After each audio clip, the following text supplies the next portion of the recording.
Excellency, Qatar itself has come under drone and missile attack during this conflict. How serious is the security situation in the country right now?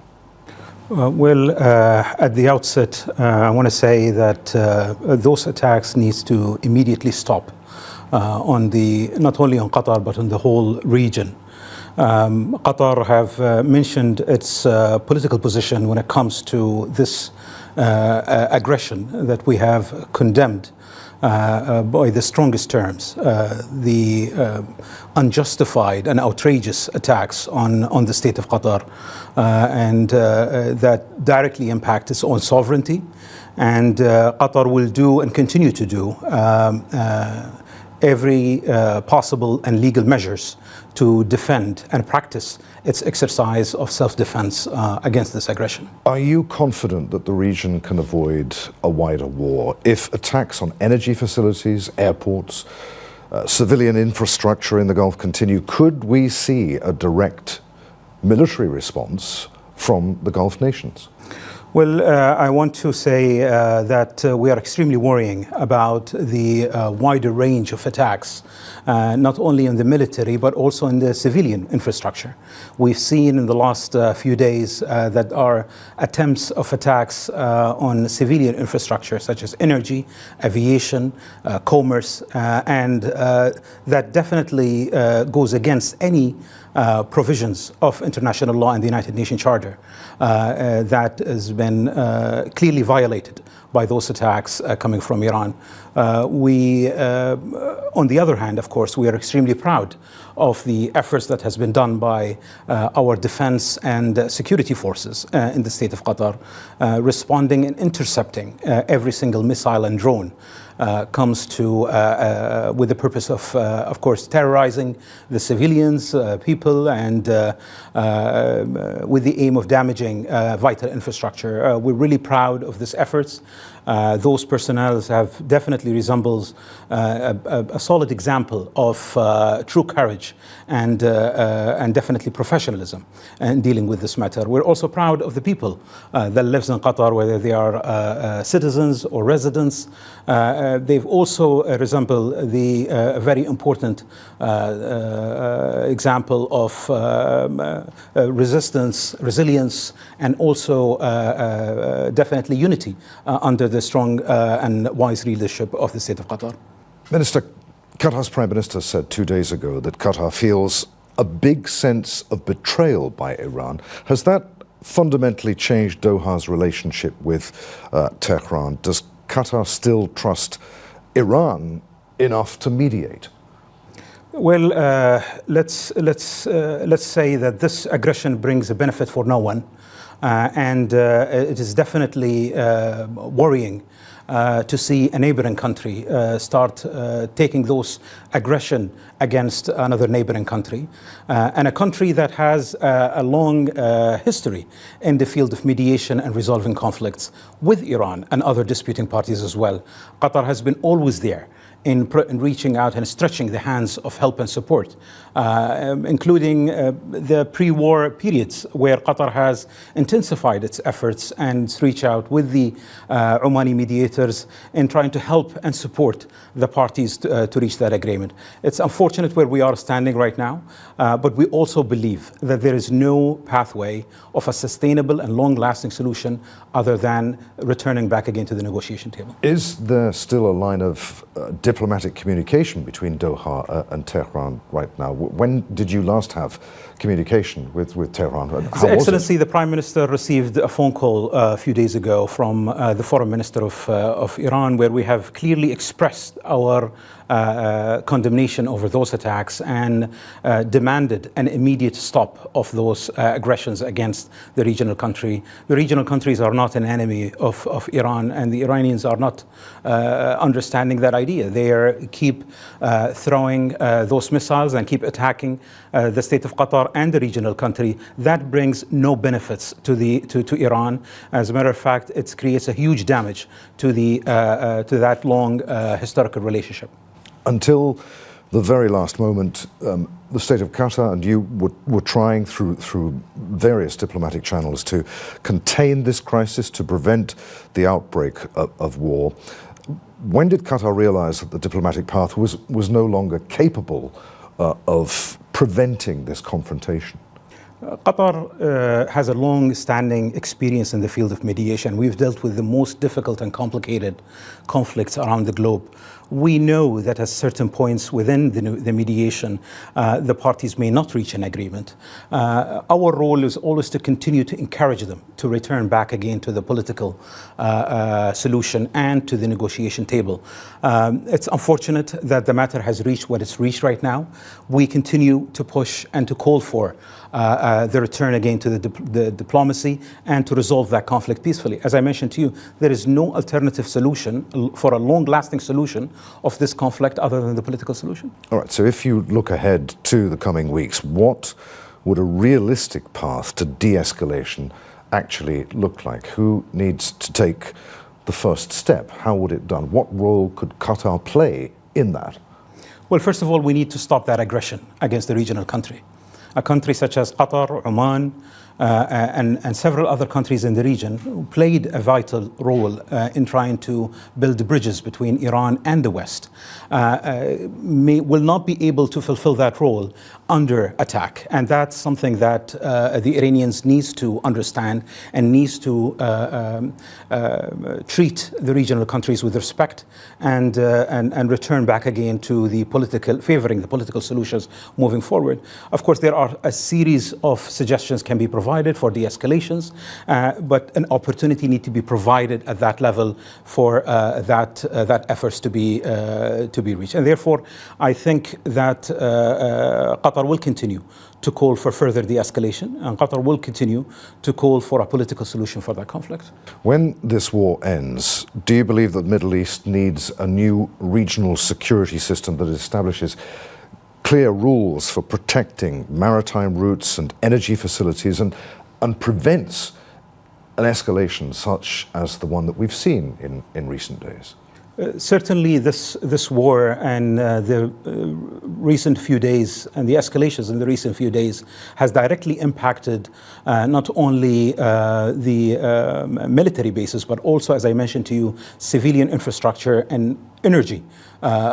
Companies have directly impacted by that specific action, which demands, of course, a re-engaging back again on providing guarantees that the energy sectors need to back again to function and to back again to full operation. And they will not be able to do that unless that we reach a level of a permanent de-escalation that allows that I will call it energy booster to return back again to the market.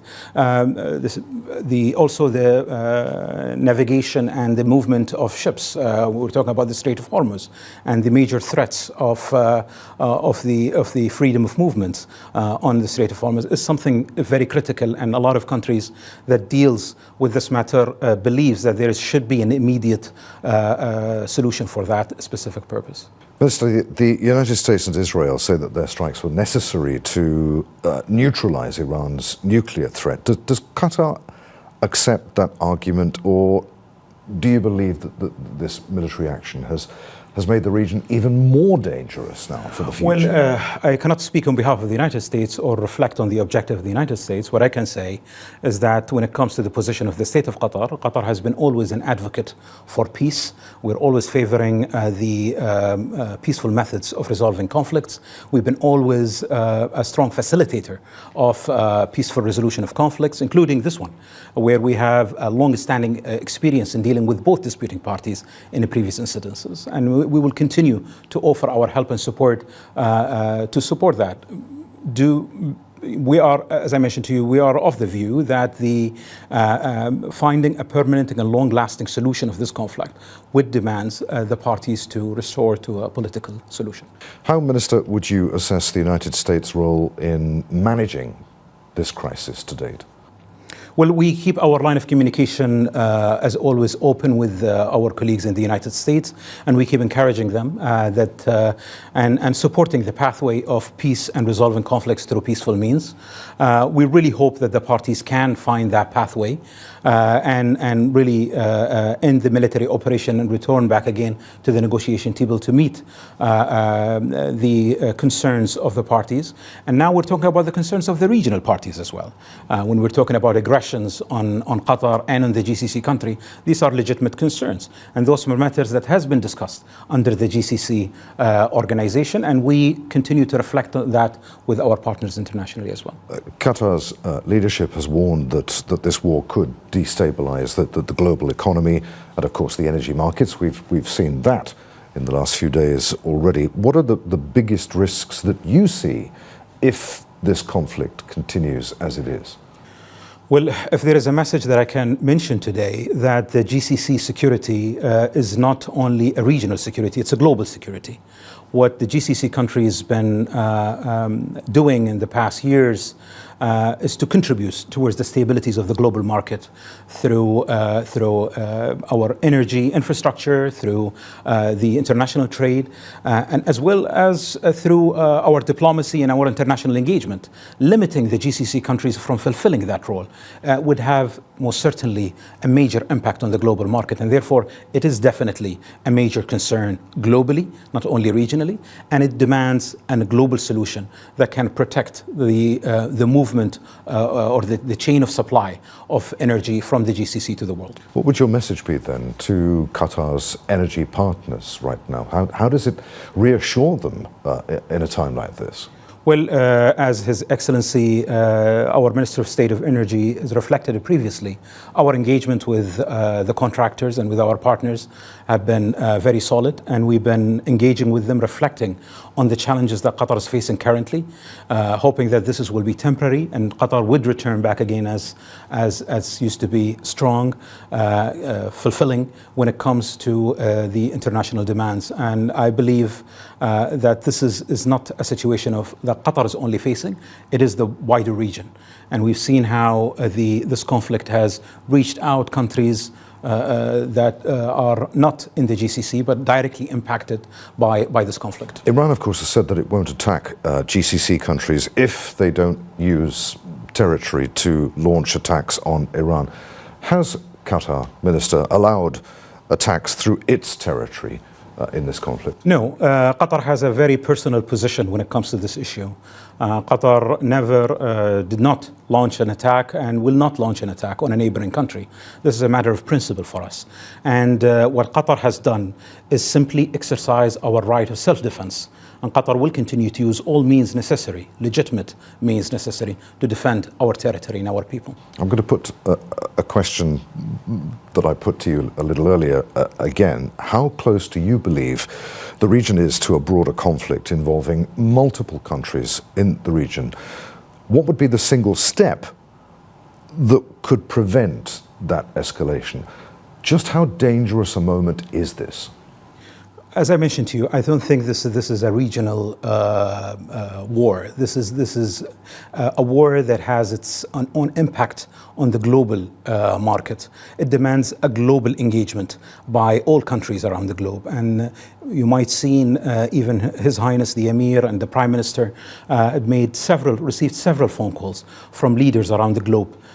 Continue to share their solidarities with Qatar, but also to continue to share their concern regarding the implication of this war on their countries. And therefore, I think the major step is a global engagement by all countries around the globe to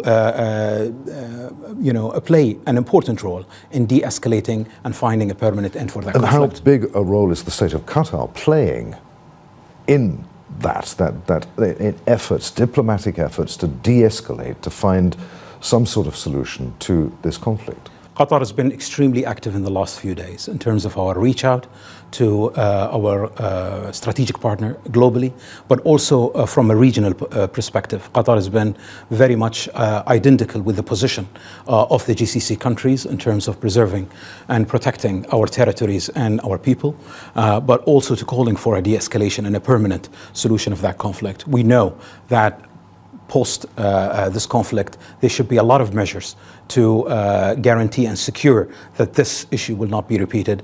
And that's why a further engagement with those important regional partners will be extremely important in the next days. What about the US? Is it listening? We have a very solid relationship with our U.S. Partners, and we've been,